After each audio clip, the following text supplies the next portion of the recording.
I'm Jeff Harvey. I have Pompe disease. I work in IT. I'm self-employed. I sort of run a business. And I've been having treatment since 2006 for Pompe. I got pretty interested in art when I was going to university. I really got into working with clay, with ceramics, with metal, with welding.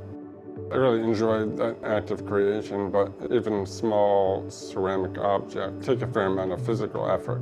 So I love to do the work, but it became more and more difficult, so I kind of had to stop doing that kind of work. In the morning, I have to use a hoist to get out of bed and to get into my wheelchair. So I have to have some help with that and then get positioned in the chair. I use a different vent at night than I use here, so I have to take that off. I usually come out to the other room. I usually stand for about 10 minutes. And this wheelchair can go into a standing position. I get a stretch from that, and then I have to come down. It becomes a bit painful after a little while. Then I kind of proceed with a normal day. Have breakfast, some coffee or tea, usually start working. I kind of try to follow a high-protein, low-carbohydrate diet, meat and fish and dairy, to make sure that there's plenty of protein around so that what muscle you have doesn't degrade itself. At the beginning of the pandemic, I was getting infusions with a nurse who would come every 2 weeks. That was always a little bit stressful. I mean, it's so much better than having to go to a hospital or a doctor's office or something to get an infusion. My partner agreed to learn how to do the infusions, and she did sort of training with the nurses and was quite good with everything. After the nurses got her signed off, then we took over that whole process. Having Pompe is kind of something that, in my mind, kind of goes to the background. Maybe I don't think about it too much because I'm just trying to, get things done in any particular day. But sometimes I do think about it and think, what if I'd been able to get treatment earlier? Or what if I didn't have this condition? How would my life be different? But I don't do that too often. I tend not to dwell on it. When I was growing up, I had no idea that I had a problem. I started out fairly normal. Some teachers in school and doctors said, you should exercise more.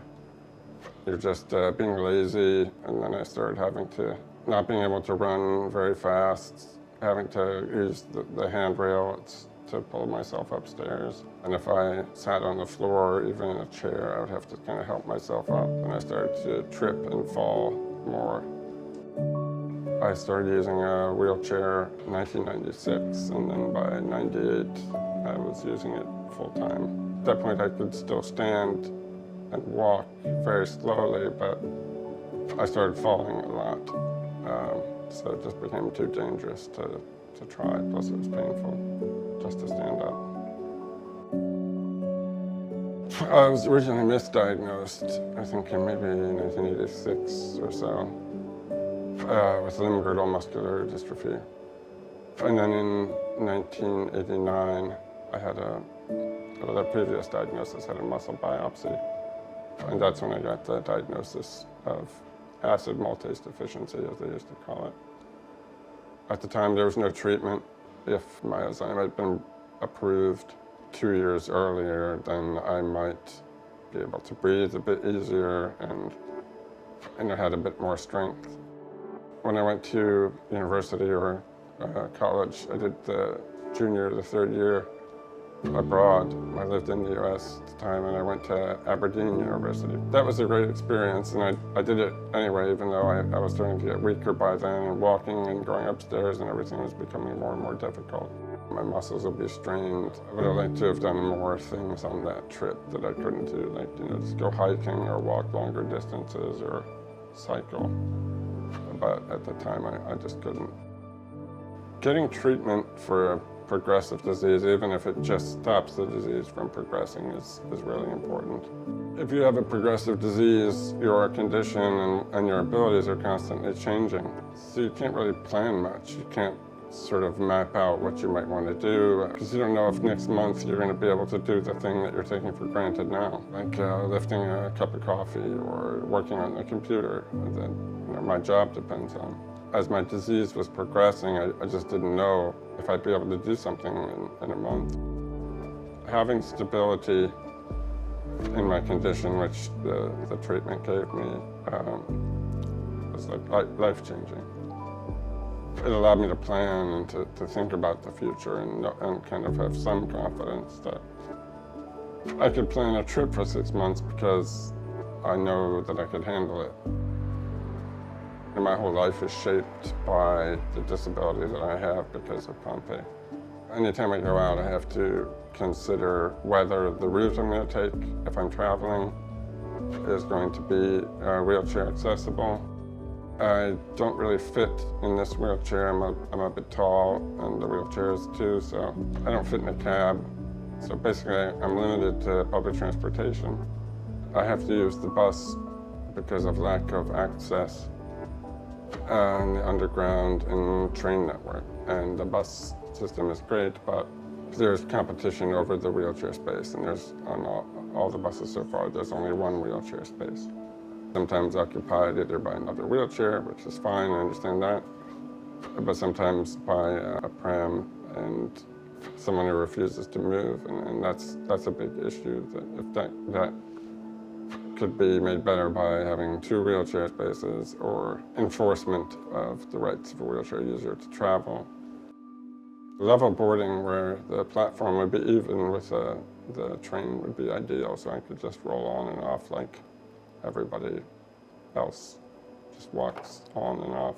So that's something I'd like to see in London, just more accessible stations and more level boarding so that disabilities have more options for transport.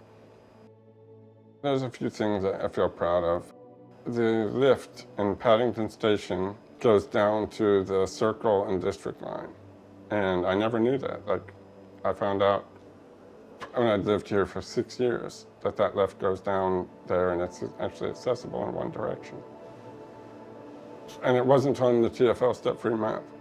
And I actually threatened TfL with legal action to get that added to the step-free map. And it's there now, and it's like just a little thing I can point to and say, that's there because of what I did. If a restaurant has a single step and doesn't bother to get even a portable ramp, I might take legal action or start with a friendly approach. And if I can force a change to happen, yeah, I do. I feel empowered by that and sometimes quite proud of it. Knowing that something I've done might help, 10 or 100 other people to use wheelchairs. To be called disabled is not a negative connotation really for me. I do see myself as disabled, but disabled by infrastructure and society. I kind of just see myself as a person, I've got a condition, I've got certain impairments, but that is not really relevant to my sort of existence or humanity or what I want to do or what I can do. But, I want to make the best of what I've got while I can, and I want to remove barriers that I face, and especially knowing that those same barriers are faced by a lot of other people with disabilities.